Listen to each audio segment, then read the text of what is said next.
નમસ્તે વિદ્યાર્થી મિત્રો, કેમ છો બધા? મજામાં ને? હવે બાળકો, આપણે સામાજિક વિજ્ઞાન વિષયમાં અત્યાર સુધીમાં પ્રકરણ 1, પ્રકરણ 2, પ્રકરણ 3, પ્રકરણ 4 અને પ્રકરણ 9 ટોટલી 5 પ્રકરણનો અભ્યાસ આપણે કર્યો છે. પરંતુ હવે પછી આપણે જે પ્રકરણ સ્ટાર્ટ કરવાનું છે એ છે પ્રકરણ 6. પણ પ્રકરણ 6 શરૂ કરતા પહેલાં આપણે એક વખત જેટલા પ્રકરણ ચાલ્યા છે એમનું રિવિઝન કરી લઈએ. શોર્ટમાં રિવિઝન કરશું, બરાબર? અને એની અંદર જે મોટા પ્રશ્નો છે, કેવી રીતના એના જવાબ લખવા, એના વિશે આપણે માહિતી મેળવશું, બરાબર?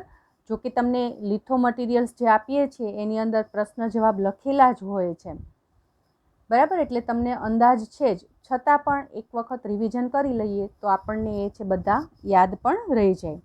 હવે પ્રકરણ 1 છે એની અંદર આપણે પહેલો પ્રશ્ન છે વિકલ્પ, જે યોગ્ય વિકલ્પ છે એમાંથી આપણે પસંદ કરીને લખવાનું છે. એટલે કે એમ કહી શકીએ કે કોઈ એક પ્રશ્ન પૂછેલો હોય અને સામે એના 4 વિકલ્પ આપેલા હોય છે, તો એમાંથી યોગ્ય વિકલ્પ પસંદ કરીને આપણે લખીએ છીએ. તો આ જે છે પ્રશ્ન એ આપણને ઇઝી પડે છે. શું કામ? કારણ કે 1, 2 વખત 3 વખત વાંચન કરો પછી તમારી સામે આ બધા પ્રશ્નો છે નજર સામેથી પસાર થાય તો તરત જ આપણને ખ્યાલ આવી જાય કે આ પ્રશ્નનો જવાબ આ છે. શું કામ? કારણ કે 4 ઓપ્શન આપેલા હોય છે અને એમાંથી આપણે પસંદ કરવાનો હોય છે, બરાબર? એટલે એ પ્રશ્ન આપણને ખાસ એવું કોઈ અઘરો નથી લાગતો. પછી પ્રશ્ન 2 છે યોગ્ય કૌંસમાંથી યોગ્ય શબ્દ પસંદ કરીને ખાલી જગ્યા પૂરો. એટલે ઘણી વખત છે કૌંસમાં શબ્દ આપેલો હોય, 2 કે 3 શબ્દ આપ્યા હોય, એમાંથી સાચો વિકલ્પ પસંદ કરીને ખાલી જગ્યામાં મૂકવાનો હોય અને ઘણી મોસ્ટ ઓફ આપેલા જ નથી હોતા, બરાબર? તમારે યાદ કરીને એમાં સાચો જે જવાબ આવતો હોય એ જવાબ મૂકવાનો હોય છે. તો ખાલી જગ્યા છે એ પણ આપણે આસાનીથી યાદ રાખી શકીએ છીએ. ખરા ખોટા વિધાનો છે એ પણ આપણે આસાનીથી યાદ રાખી શકીએ છીએ. જોડકા છે એમાં પણ આપણને પૂરેપૂરા માર્ક્સ છે મળે છે, બરાબર? આપણે કવર કરી શકીએ છીએ કારણ કે સામે આપણને જે ઓપ્શન આપેલા હોય છે એમાંથી જ આપણે પસંદ કરીને લખવાનું હોય છે. તો આ બધા જે પ્રશ્નો છે એ બધા પ્રશ્નોને આપણે 1-1 માર્કમાં પૂછાય છે. ખરા ખોટા, ખાલી જગ્યા, જોડકા, વૈકલ્પિક પ્રશ્ન, બરાબર? જે બધાને ઓબ્જેક્ટિવ એવું આપણે નામ આપીએ છીએ. તો એમાં આપણે માર્ક્સ કવર કરવા ખૂબ આસાન હોય છે. થોડીક જ મહેનત એમાં કરીએ તો આસાનીથી આપણે બધા જ માર્ક્સ એમાં મેળવી શકીએ છીએ. પછી આવે છે 1-2 વાક્યમાં જવાબ લખો. જો તમને સરસ રીતે ખાલી જગ્યા લખતા આવડતી હોય ને બાળકો, તો તમે આ પ્રશ્નના જવાબ પણ ખૂબ સારી રીતે લખી શકો છો, બરાબર? 1-2 વાક્યમાં જવાબ લખવાનો છે એટલે મોસ્ટ ઓફ તો 1 વાક્યમાં જ જવાબ છે પૂરો થઈ જતો હોય છે. કોઈક એવા પ્રશ્ન હોય કે જેમાં 2 કે 3 વાક્ય છે આવતા હોય છે, તો આ પણ આપણે 1 માર્કની અંદર પૂછાય છે અને ખૂબ સારી રીતે આપણે એમના જવાબ લખી શકીએ છીએ. પછી વાત આવે છે નીચેના પ્રશ્નના જવાબ લખો. પ્રશ્ન 6 આવે છે જેનો આપણે ટૂંકમાં ઉત્તર લખવાનો છે. હવે જો અહીંયા આ પહેલો પાઠ છે, પ્રકરણ 1 છે, બરાબર? શું છે પ્રકરણ 1નું નામ? તો કે ચાલો ઇતિહાસ જાણીએ. તો પ્રકરણ 1માં પ્રશ્ન 6 ટૂંકમાં જવાબ આપો. એમાં પ્રશ્ન 1 બીસીનો અર્થ સમજાવો. આ પ્રશ્ન જવાબની અંદર સુધારો કરેલો છે, બરાબર? જે લોકો લિથો ચેક કરાવવા માટે આવ્યા હતા એ લોકોને સૂચના લખી દીધી છે કે આ પ્રશ્નનો જવાબ ચેન્જ કરવાનો છે. તમે જે લખ્યો છે એ શું છે? BCEનો અર્થ લખેલો છે. અહીંયા અત્યારે મેં જે પ્રશ્નનો જવાબ લખ્યો છે એ છે BCનો અર્થ, બરાબર? એટલે અત્યારે જે આ પ્રશ્નનો જવાબ છે એ પ્રશ્નનો જવાબ તમારે તમારા લિથામાં લખવાનો રહેશે. થોડુંક છેકછાક થશે પણ તમે વ્હાઇટનરનો ઉપયોગ કરીને લખી શકો, બરાબર? તો ચાલો જોઈએ BCનો અર્થ શું છે. તો BCને અંગ્રેજીમાં બિફોર ક્રાઇસ્ટ કહેવાય છે. એટલે કે ઈસુ ખ્રિસ્તના જન્મ પહેલાંનો સમય. ઉદાહરણ તરીકે 2000 ઈસવીસન પૂર્વે, એટલે ઈસુ ખ્રિસ્તના જન્મ પહેલાંના 2000 વર્ષ, બરાબર? આપણે ઈસવીસન પૂર્વે લખીએ છીએ તો ઈસવીસન પૂર્વેનો અર્થ શું થાય? ઈસુ ખ્રિસ્તના જન્મ પૂર્વેના. પછી એ જે વર્ષ હોય તે ઈસવીસન પૂર્વે 2000, ઈસવીસન પૂર્વે 1947, ઈસવીસન પૂર્વે 1000, ઈસવીસન પૂર્વે 565, જેમ લખતા હોય તેમ, બરાબર. તો પૂર્વે શબ્દ આવે મતલબ ઈસુ ખ્રિસ્તના જન્મ પહેલાંની જે સાલવારી છે એના માટે આપણે ઈસવીસન પૂર્વે લખીએ છીએ. પછી ઈસુ ખ્રિસ્તના જન્મ પછી આપણે ઈસવીસન પછી એમ નથી લખતા, ત્યાં ફક્ત આપણે શું મૂકીએ છીએ? ઈસવીસન, બરાબર. ઈસવીસનનો મતલબ જ આપણે સમજી જઈએ કે ઈસુ ખ્રિસ્તના જન્મ પછીના જેટલા વર્ષો છે એમની આગળ ફક્ત ઈસવીસન લખાય છે, બરાબર. તો બધા બાળકો છે પ્રશ્ન 6 નો પ્રશ્ન 1 એમનો જવાબ છે, જેમણે નથી સુધાર્યો એ સુધારી લેજો. પછી એમાં આપણે જોઈએ પ્રશ્ન 2, એડીનો અર્થ સમજાવો. એડીને અંગ્રેજીમાં એનો ડોમિની કહેવાય, એટલે કે ઈસુ ખ્રિસ્તના જન્મ પછીના વર્ષો એમ પણ આપણે કહી શકીએ. ઉદાહરણ તરીકે ઈસવીસન 2000 એટલે ઈસુ ખ્રિસ્તના જન્મ પછીના 2000 વર્ષ. પછી આવે છે BCE એટલે શું?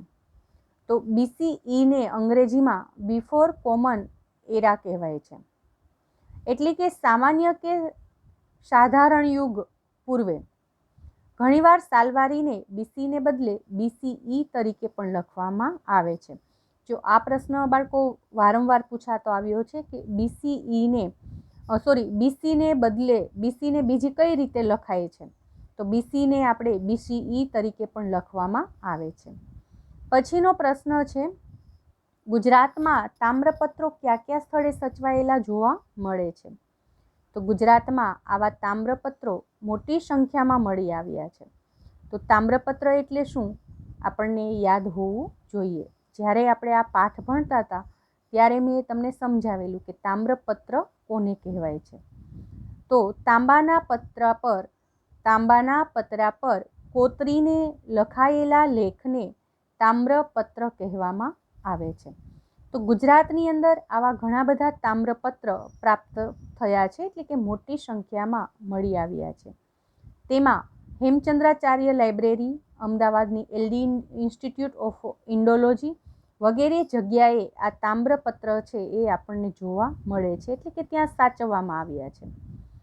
હવે પ્રશ્ન 7 છે, નીચેના પ્રશ્નના ઉત્તર લખો. તો આ પ્રશ્નના જવાબ છે મોટા લખવાના હોય છે, 7-8 વાક્યમાં, 8-10 વાક્યમાં. અને આ પ્રશ્ન છે 3 થી 4 માર્ક્સની અંદર પૂછાતા હોય છે. જે આપણે હમણાં આ પ્રશ્ન 6 જોયો, ટૂંકમાં જવાબ આપો, એ પ્રશ્ન છે આપણે 2 માર્કમાં પૂછાય છે, બરાબર. અને આ પ્રશ્ન 3 થી 4 માર્ક્સમાં પૂછાતા હોય છે. તો આ માર્ક્સ છે એ કેવી રીતે ફાળવવામાં આવે છે?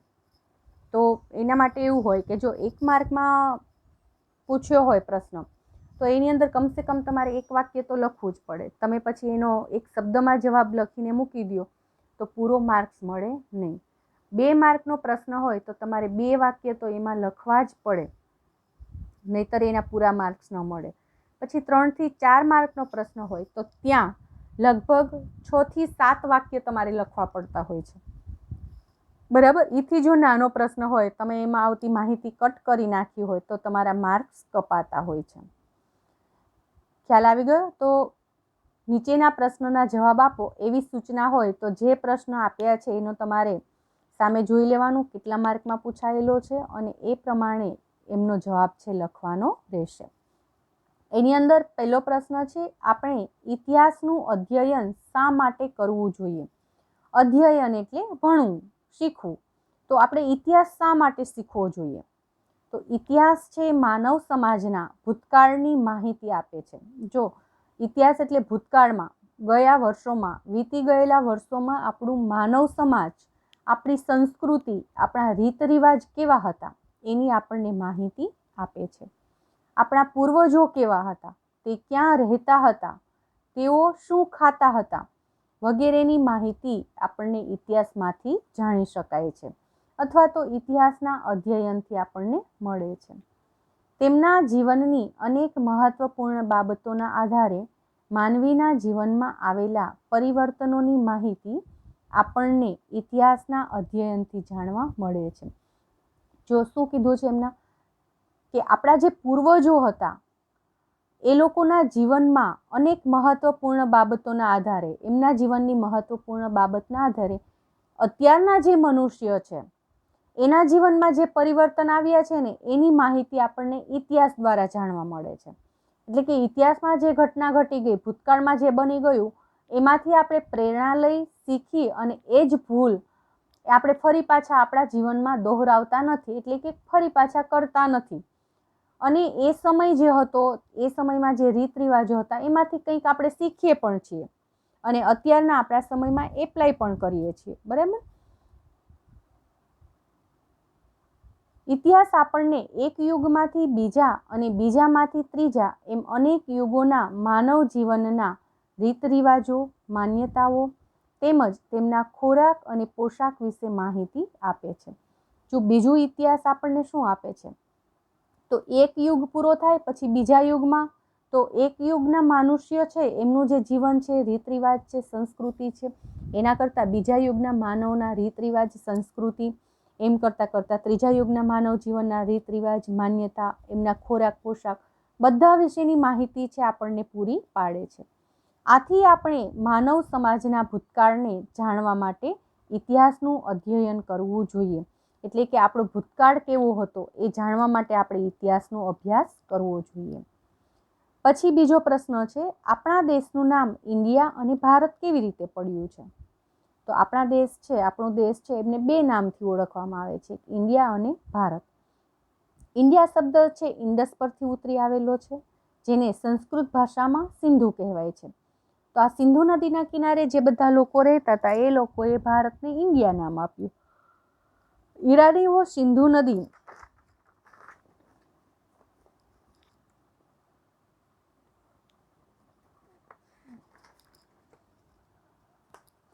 ઈરાનીઓ જે છે એ સિંધુ નદીને હિન્ડોસ અને ગ્રીસના લોકો ઇન્ડસ કહેતા. તેઓ સિંધુ નદીના પૂર્વ કિનારાને ઇન્ડિયાથી ઓળખતા. આથી લાંબા સમયે આપણો દેશ ઇન્ડિયા નામથી ઓળખાયો. જ્યારે ભારત નામ ઋગ્વેદમાંથી જાણવા મળે છે.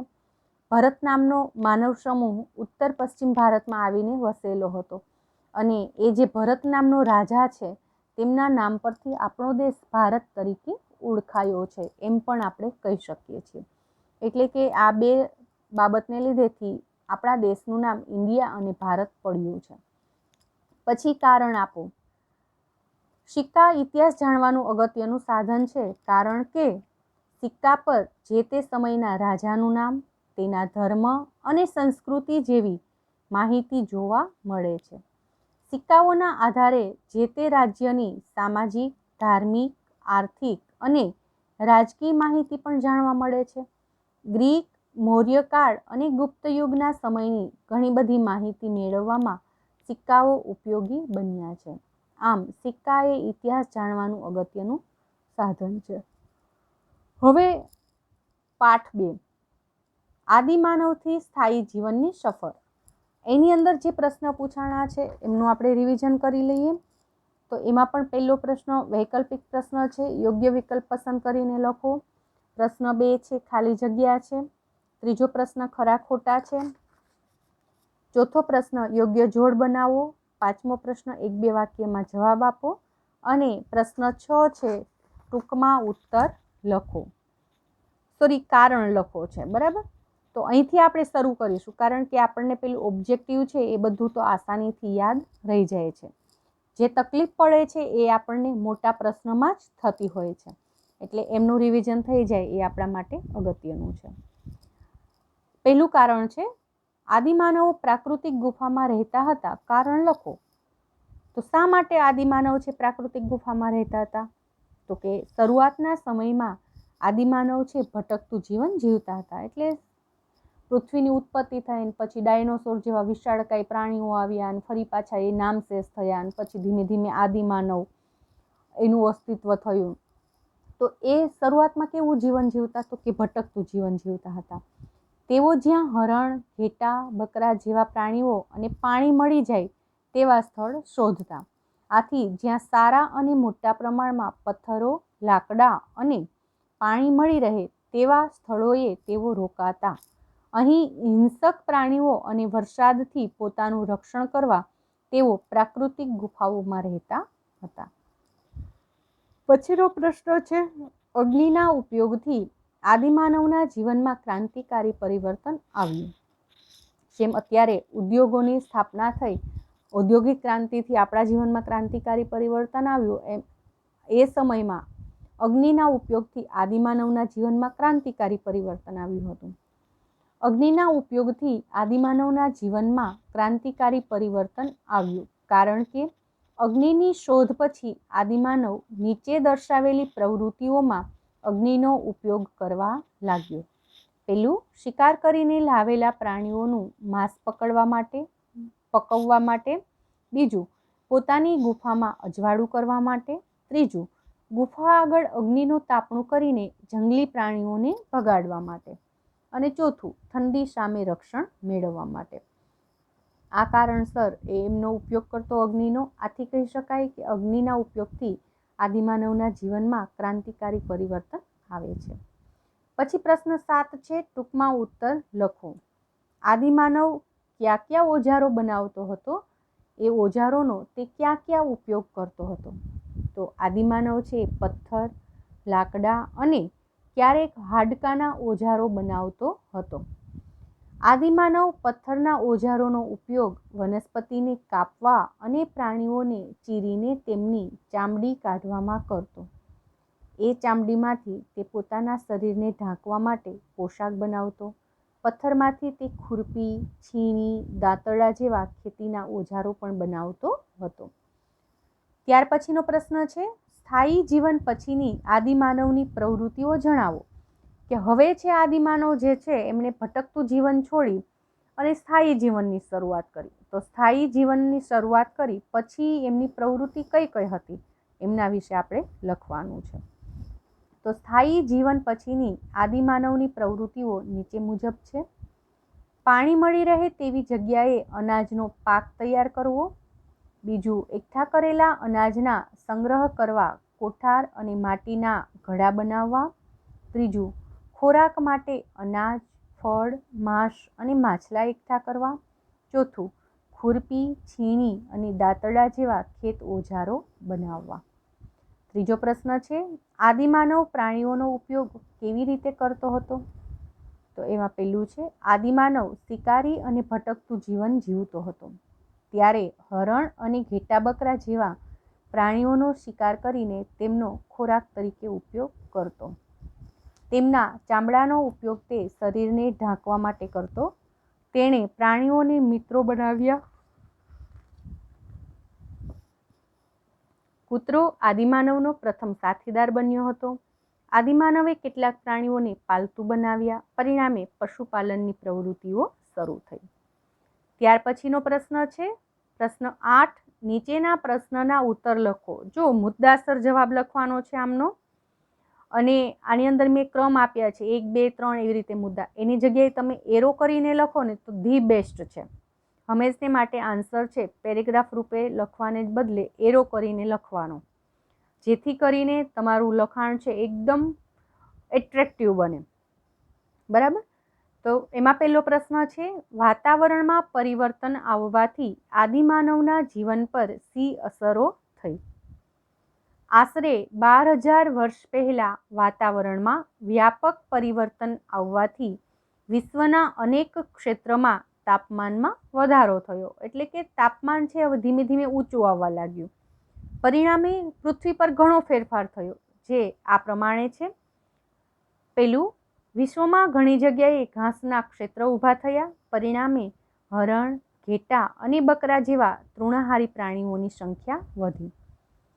બીજું, તૃણાહારી પ્રાણીઓ આદિમાનવોને અનેક રીતે ઉપયોગી હતા. આથી તેઓ આવા પ્રાણીઓની રીતભાતનો અભ્યાસ કરવા લાગ્યા.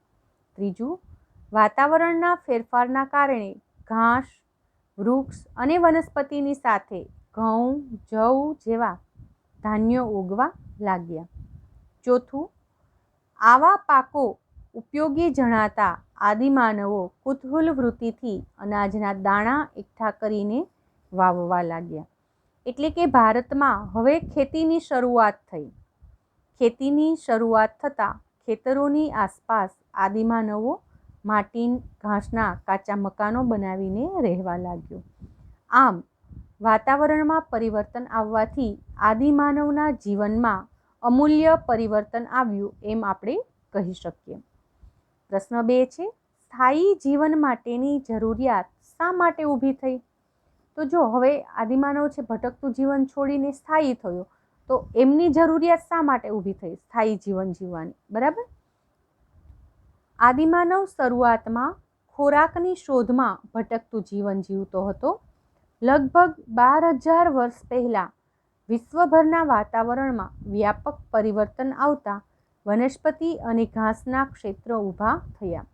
પરિણામે ધીમે ધીમે કૃષિ અને પશુપાલનની પ્રવૃત્તિઓની શરૂઆત થઈ. કૃષિ માટે સ્થળોને છોડીને જઈ શકાતું નહોતું, કારણ કે પાકને ઉગતા થોડો સમય લાગે છે, તેને પાણીની જરૂર પડે છે. પાક તૈયાર થયા બાદ અનાજના છોડને કાપીને તેમાંથી અનાજ કાઢવું પડે છે. આ પ્રક્રિયા માટે એક સ્થળે રોકાવું પડે. ઘઉં, જવ અને બાજરી જેવા ધાન્ય આદિમાનવના ખોરાક માટે ઉપયોગી બન્યા હતા. પશુપાલન માટે તેણે આયોજન શરૂ કર્યું હતું. આમ ખેતી અને પશુપાલનની જરૂરિયાત ઊભી થતાં આદિમાનવને સ્થાયી જીવનની શરૂઆત થઈ, અથવા તો એમ કહી શકાય કે આદિમાનવના સ્થાયી જીવનની શરૂઆત થઈ હતી. બરાબર. તો આજે આપણે આજના આ લેક્ચરની અંદર પ્રકરણ 1 અને પ્રકરણ 2 એમની અંદર મોટા પ્રશ્નના જવાબ કેવી રીતે લખીએ છીએ એમના વિશેની માહિતી મેળવી. નેક્સ્ટ લેક્ચરની અંદર આપણે પ્રકરણ 4, પ્રકરણ 3 અને પ્રકરણ 4 એમનું રિવિઝન કરીશું, અને પછી આપણે નવું પ્રકરણ છે શરૂ કરશું, અથવા તો એવું જરૂરી લાગશે તો પ્રકરણ 9 છે એ પણ આપણે રિવિઝનમાં લઈ લેશું ને પછી નવું પ્રકરણ છે શરૂ કરશું. બરાબર. તો આજનો જે આપણો આ લેક્ચર છે એ લેક્ચર આપણે અહીંયા સુધી રાખીશું.